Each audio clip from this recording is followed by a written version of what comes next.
3 के जो डायरेक्शन थे वो पूर्ण रूप से इम्प्लीमेंट करवा दिए हैं। डीसी साहब से इसके अंदर बीएनएस में भी ऑर्डर करवा दिए हैं, टीम भी कॉन्स्टिट्यूट हो गई हैं सब डिवीजन लेवल पे, अलग अलग जो एक्टिविटीज़ हैं उनको प्रोवाइड करने के लिए। यहाँ मेन जो भिवानी के अंदर खानक जो एरिया है उसके अंदर स्टोन क्रेशर्स हैं और 2 माइनिंग प्रोजेक्ट हैं जो मेन सोर्स हैं पोल्यूशन के, उनको हमने सुनिश्चित किया है कि वो बंद रहें।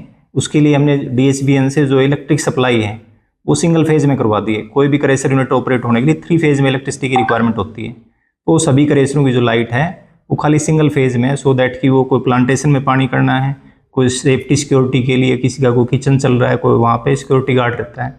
तो हमने ये सुनिश्चित कर दिया है कि भिवानी के अंदर कोई भी ऐसी पोल्यूशन की एक्टिविटी ना रहे ग्रेप 3 स्टेज में जिसका कंट्रीब्यूशन पोल्यूटेंट का एयर की क्वालिटी को डिटोरेट करने के लिए, खराब करने के लिए बाधित कोई कर रहा है जो वो ना हो। मेन जो चीज़ है वो मेट्रोलॉजिकल डाटा है, जो विंड स्पीड है वो बड़ा रोल प्ले करती है, जो पोल्यूटेंट है उसको जो डिस्पर्स करना है, जो फैलाना है, जो एक जगह कंसंट्रेट ना हो, तो ये सारा मेट्रोलॉजिकल ज़्यादा इम्पैक्ट है। ऐसा कोई अलग से कोई नया सोर्स, कोई नया स्रोत यहाँ पे नहीं हो गया कि अभी स्टार्ट की उसकी वजह से कोई कंट्रीब्यूशन हो रहा है। तो इसके अंदर जैसे ही विंड स्पीड बढ़ेगी मेट्रोलॉजिकल, तो उससे ये सारे का सारा जो डिस्पर्सन है पोल्यूटेंट का हो जाएगा और एयर क्वालिटी इंप्रूव होगी। क्या है कि लेवल चल रहा है आज का 340 है जो कि वेरी पुअर के अंदर है। दिल्ली के अंदर 400 प्लस है, यहाँ 340 है। उससे पहले 11 तारीख में 285 था। सावधानी किस तरह की बरतने की आवश्यकता है? इनहेल जो करने वाली चीज़ें हैं, कम से कम हवा इनहेल करें, ऐसे में आउटडोर कम से कम रहें, बाहर कम से कम रहें। एक्सरसाइज वगैरह है वो बाहर ना करें। जितनी ज़्यादा आप एयर इनहेल करेंगे उतना ही ज़्यादा आप पोल्यूटेंट इनहेल करेंगे। अब आप जो पानी पीते हैं दिन में कितनी बार पीते हैं? 6 बार, 8 बार, 10 बार। खाना कितनी बार खाते हैं? 3 बार, 4 बार। हवा कितनी बार लेते हैं?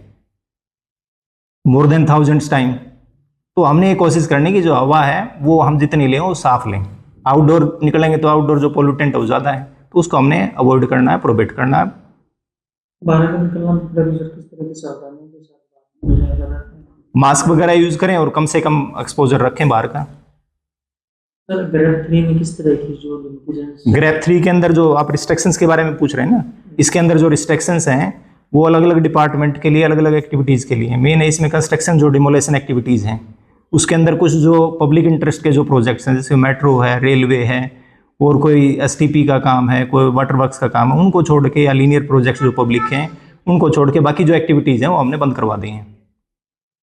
उसके लिए भी बीएनएस में भी डायरेक्शन ऑलरेडी भारतीय नागरिक जो संहिता उसके अंदर भी डी साहब ने कल जारी कर दिए हैं, और मैंने पर्सनली भी डीएमसी ऑफिस से गुजारिश की, हमारे एक जेई को भी डिप्यूट कर दिया कि कहीं भी कोई भी गार्बेज बर्निंग होगी तो उसके ऊपर तुरंत प्रभाव से फाइन लगेंगे और उसको फायर एक्सटिंग्विशर से बुझवाएंगे वहाँ पे। एजुकेशन डिपार्टमेंट ने एक एडवाइजरी जारी की है। ये डिपेंड है कि वहाँ के जो एडमिनिस्ट्रेशन ने डिसीजन लेना है कि वहाँ पे एयर क्वालिटी कैसी है, उसके अकॉर्डिंग डिसीजन लेना है। ऐसा नहीं है कि वो सभी ने करना है। कहीं पे एयर क्वालिटी यदि इंप्रूव हो रही है, सही है, मेट्रोलॉजिकल डाटा विंड स्पीड बढ़ रही है, तो उन एरिया में ऐसा करना ज़रूरी नहीं है।